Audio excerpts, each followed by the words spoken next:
Hello and welcome everyone to another episode of Minecraft Feed the Beast. How's it going, Dex? Going all right. How are you? Oh, not too shabby. So, what we got going on today?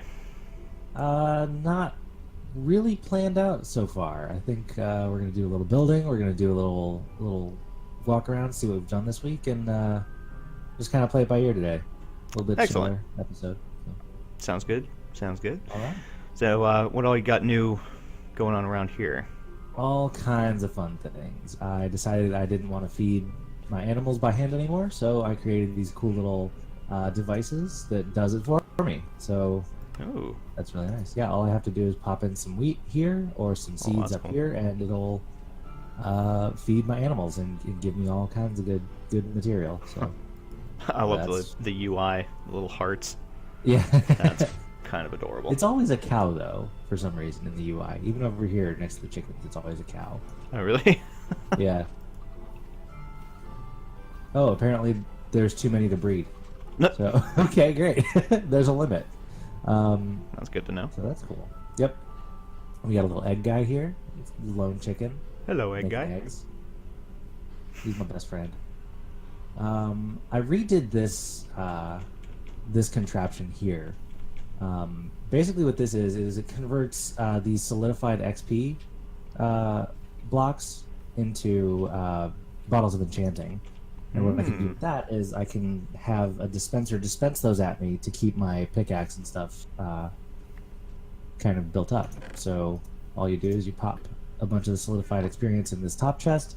It filters down into this magma crucible, and there's a bunch of glass bottles from the witch farm over there in this top crate, and they filter into this fluid transposer, and they just fill up into this little crate down here. So it's really fast and very effective. Okay. And what I do with those, if you'll follow me downstairs into the basement, this is my favorite little place down here. So I kind of redesigned the whole place. Over here we've got an automatic cobblestone farm, but instead of having to stand there and gather it by hoppers, it does it for me with these destructors. And Very what nice. that does is it automatically goes into this storage setup over here, and I've got an auto crafter and everything, so we can just craft the big compressed versions, the quadruple compressed cobblestones after it fills up for a while. Very nice. And we've got a cow. I don't know how he got here. So this is where all those bottles of enchanting go into this dispenser here. Okay. So this is kind of pretty full right now because I've been spending a lot of time getting that filled up. So what I've got going on now is if you flick this lever here, it automatically populates this with iron ore. And if you have haste 2, then this is a basically auto mine. And what I've got this for is I'll turn this off. Our pickaxes, they have experience bars, and they get better and better as you level them up. And that's just part of the Silence Gems mod. So I've got this set up here so that I can grind out really quickly a bunch of experience and level up my Paxel. Because, it's always better to have the best tools in the world. Of course. And since they have mending on them, I've got this experience dispenser here to keep them from breaking while I'm AFK. Okay. And the way that it works is there's just a little redstone clock back here. It's probably a little bit too much, but basically I can adjust how long the delay is depending on how how long I need it to be. So I created this long winding path of repeaters just so I can at will change it without really working too hard for it. So that's all this is. Okay. Yep. Very nice. These are the cobble generators. Yeah. Or the stone generators, I guess. That's so cool. I like it. Designed by Il Mango. Very small, very compact, very effective because it runs on an observer that detects when the lava flows. Hmm. And then it powers the piston when the lava flows, because it creates a block of stone whenever the lava flows. So it's very efficient, very quick, and it, you can run it for hours and hours and hours, and it'll never break. Okay. So look that up on Ilmango's channel. He's really, really smart. Way smarter than me. Well, right on.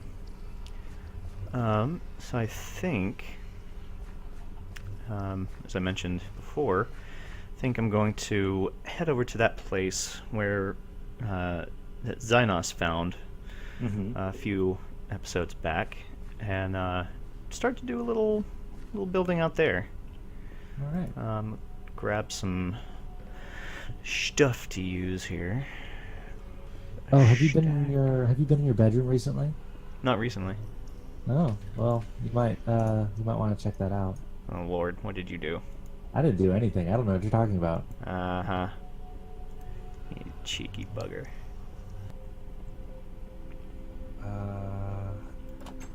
Oh God! That was mildly terrifying. God. So, needless to say, I went end busting and found a couple of dragon heads. Right on.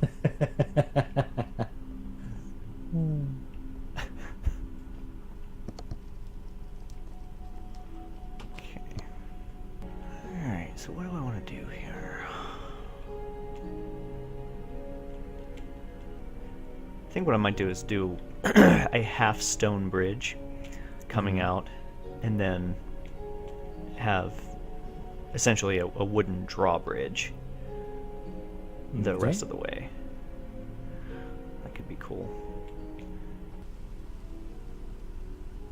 Well, on second thought, I'll have to... Maybe I'm not going to be doing as much of this today as I thought, because I'm going to need to try and engineer this thing the best way. Gotcha. So. Okay, well, in that case, here's a thought. How about we kind of plan out the thing? You know what I'm saying? The town.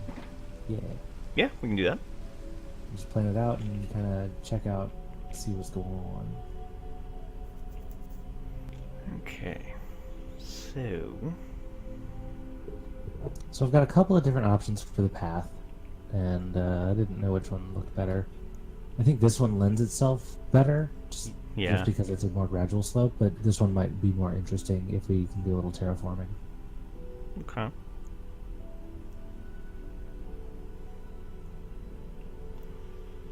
Is possibility. Mm-hmm. So...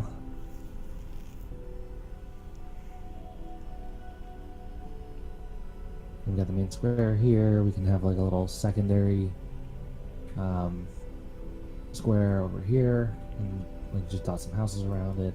And here, I really dig this like really harsh hillside, so I think we could build something in it.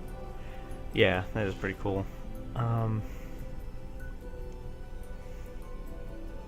we can find something to do in here.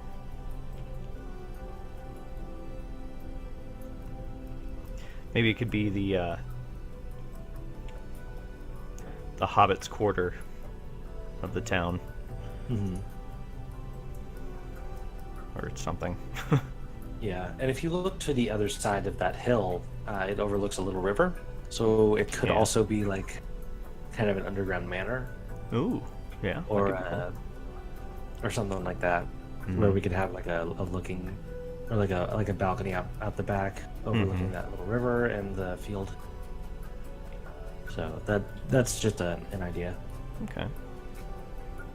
Like I really like how the ground up here is elevated from everything around it. So I'm I'm getting a really good like Dale and Erebor vibe from this, you know. Mm-hmm. And we could do like a small, nothing too massive and elaborate, but you know, some sort of fortifying wall Yeah. around, if not the entire perimeter, then you know, around just certain points, Mm-hmm. which could be really cool. Indeed. So yeah.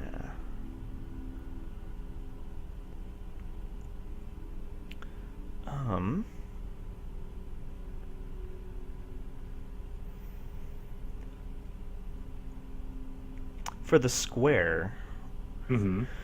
what material? Oh god, these lag spikes are starting to get more frequent. I am teleporting a lot, Ah, so that might be it. gotcha. What material do you think would be best? Tell me the aesthetic of this town. What, I guess, what kind of, what are you looking for? Well, I think Because if the Crag Mountain is going to be the forge, I think we're going to use a lot of basalt in there and a lot of stuff like that. But out here in the town, I'm wondering if we want to do maybe like a marble, not maybe so pristine on all the houses, but as far as the town square is concerned, maybe like a marble, maybe like an astral kind of thing. Because I think that would look really good, but again, I don't know what kind of story we're trying to tell. Sure. For this area, or for this town, I think it could be cool if we did like a nice mixture of you know, some marble, maybe some sandstone. We could also throw in some snow blocks as a little bit of texture. Yeah. So we're looking for more of like the lighter colors. That's the kind of palette we're working with. Yeah, I think so. Who And lives in there this town? there could be like paint me a word picture. sure. But also, side note, there could be a quarter of the town that's a little more dark, a little more dirty, you know, where that kind of thing. Maybe closer to the dark wood over here. Maybe that's the area where everything's a little more darker tone. Okay. I think it would be really great if we could throw some really harsh contrast into the kind of cleaner section of town, I guess the rich section of town.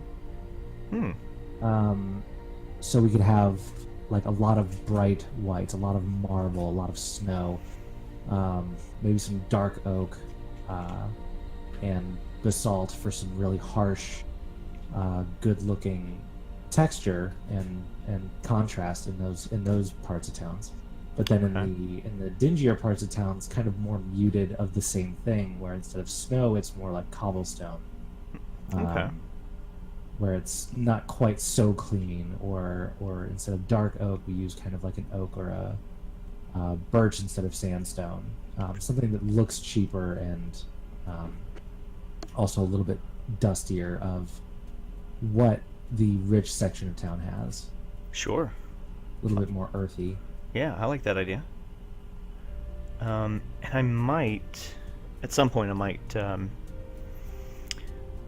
make, because I don't, looking at the big map, since the ground elevation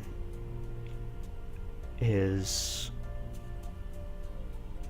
pretty consistent with running along the river, and then all over here it still stays the same. I think I'll want to make the border of the town, the northern border up here, run if you look on the mini map, where as I'm flying, you can see this bit of ridge here, and then it comes around over here, and kind of stick to the tree line here. Ah, yes, I see. Yeah, I think that's where the border is going to be there. Okay. Maybe I'll extend it to include this little hilltop here. I'll have to. And this could also be, well, this is where the our astral sorcery place is. True. So maybe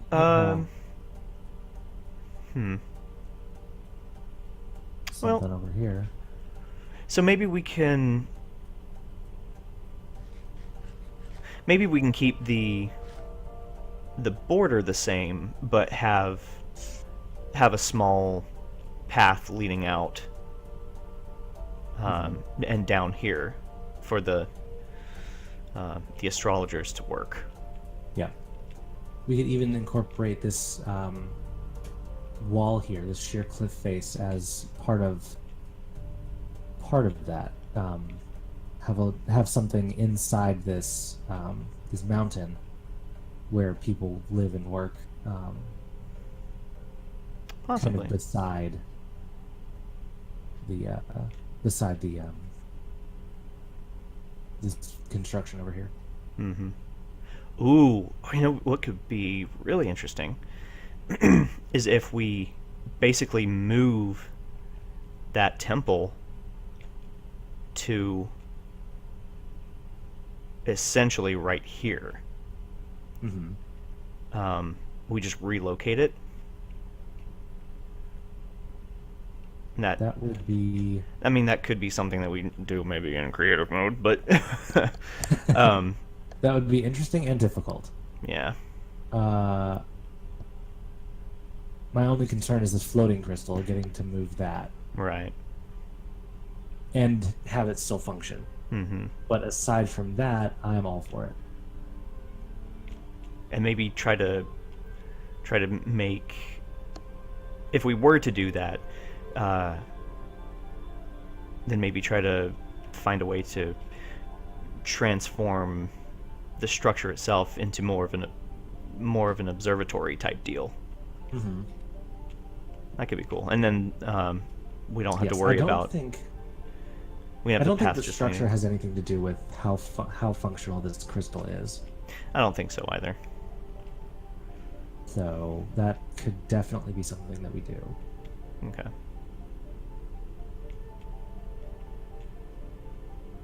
So I'm doing something dumb and actually starting to gather the beehives.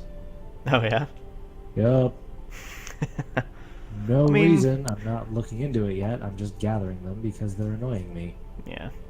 And I figure, instead of just breaking them, I could just get them, pick them up. Okay.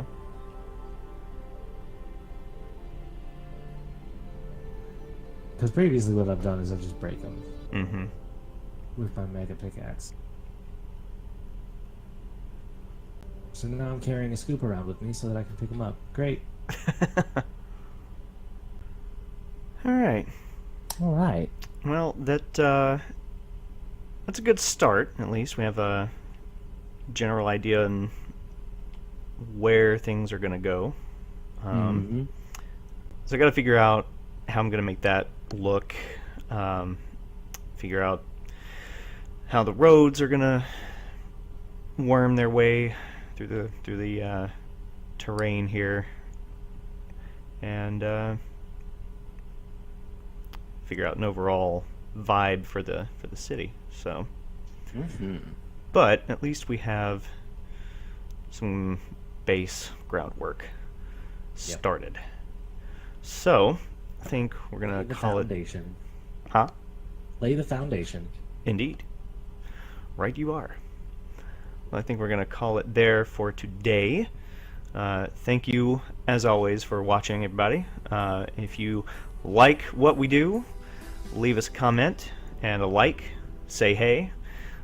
Check out RG's page and go check out Dex here on Twitch and stop by, say hey, see what's up, hang out a bit.